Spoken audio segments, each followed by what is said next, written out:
દોસ્તો, બાલાજીના મંદિરમાં ડુક્કરની ચરબી અને માછલીનું તેલની મિલાવટવાળા લાડુ બનાવવામાં આવે છે પ્રસાદમાં, તેવું વિજ્ઞાન મારફતે જાણવા મળ્યું.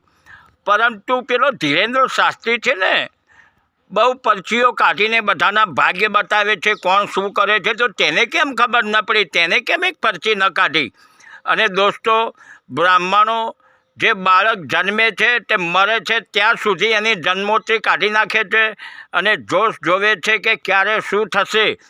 તો એકેય બ્રાહ્મણને કે જોશીને કેમ ખબર ન પડી કે આ જે લાડુ છે તેમાં ડુક્કરની ચરબીને માછલીનું તેલ મિલાવેલું છે?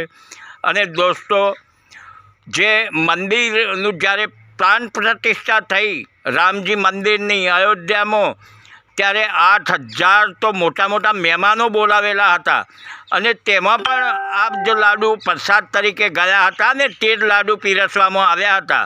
દોસ્તો, તેનાથી તમે વિચાર કરો કે કેટલો બધો ધર્મ ભ્રષ્ટ થયો છે બધો હિન્દુઓનો. અને કહે છે કે ભગવાન બધું કરે છે. શું આ ભગવાને કર્યું?